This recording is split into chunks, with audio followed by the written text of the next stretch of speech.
It's time for first and third base tiers next on Fantasy Baseball Today in 5.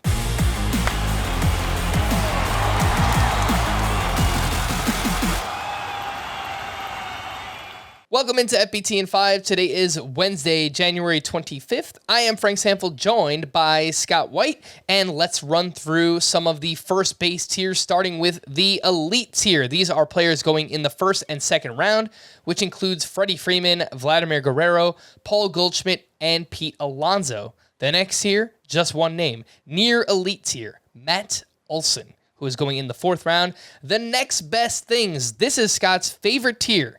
They are going between picks 100 and 144. Lots of names here. Jose Abreu, Vinny Pasquantino, Rhys Hoskins, Nate Lowe, Christian Walker, CJ Cron, Anthony Rizzo. Scott, why do you like this tier so much?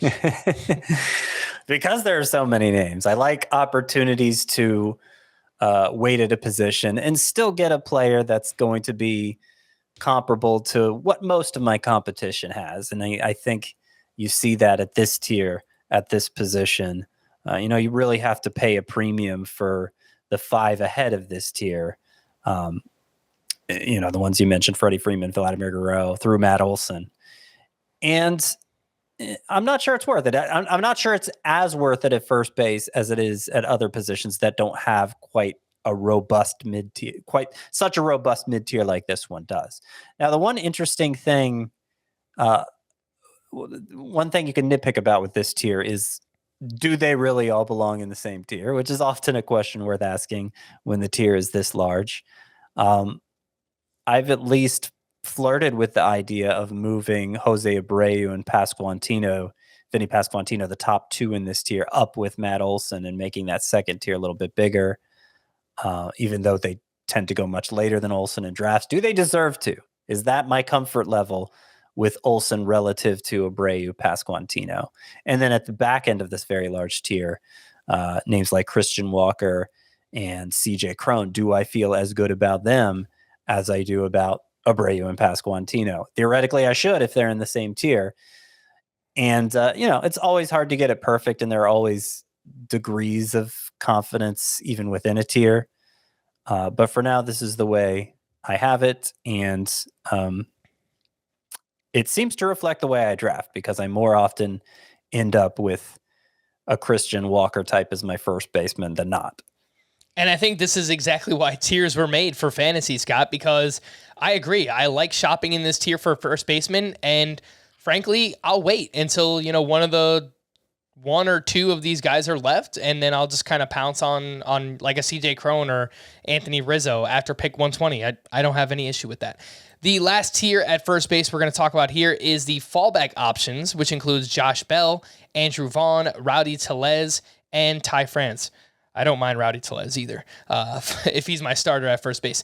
The third base tiers, the unmatched, one name, Jose Ramirez, with an ADP of 2.3. He's a top 3 pick, top 5 pick for fantasy baseball purposes, and rightfully so. The elite tier, which is Scott's favorite to target, these are second and third round players going in that range. Rafael Devers, Manny Machado, Austin Riley, Bobby Witt, Nolan Arenado. Worth mentioning that Bobby Witt is one tier lower in a head-to-head points league. But Scott, look, there's really talented players going in this range of the draft. A bunch of first basemen, shortstop, second baseman. But more often than not, you are looking to grab one of these third basemen. Yeah, and it'll make more sense when we talk about the next 2 tiers at third base. But it's, this is for an elite tier at a regular infield position. 5 names is about as deep as it gets. So it makes it easier to ensure that you grab one, and you'll probably have to before the end of the second round. Nolan Arenado may slip it into round 3, but you don't want to cut it that close. Certainly, if you would have a late pick in round 3. I actually have Devers and I think maybe even Manny Machado as late first round picks. That's how important it is for me to grab a third baseman from this tier.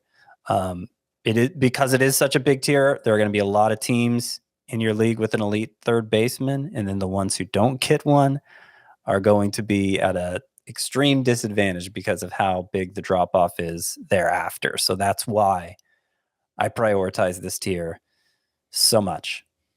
The two tiers that come just after the elite tier at third base. The near elite is one name as well. It is Alex Bregman, who has an ADP in the 6th round early on. The next best things tier includes Gunnar Henderson and Max Muncy, just two names. Gunnar Henderson going at pick 92, right. Max Muncy going at pick 142. So the next two tiers after that big elite tier at third base, 3 total names. And you mentioned Bregman was in a tier by himself, the near elite tier. That's actually only true in points leagues. He drops to that lower tier with Henderson and Muncy in 5x5 categories leagues. So there's basically an empty tier there after that elite group. Goes to show why it's such a high priority for me. And then the fallback options: Anthony Rendon, Eugenio Suarez, and Matt Chapman. Yuck. Again, just 3 names. That's why you want to take a third baseman in the 2nd or 3rd round if you can this season. For more extensive fantasy baseball coverage, listen to the Fantasy Baseball Today podcast on Apple Podcasts, Spotify, the Audacy app, or anywhere else podcasts are found. Thanks for listening to Fantasy Baseball Today in 5, and we'll be back again tomorrow. Bye-bye.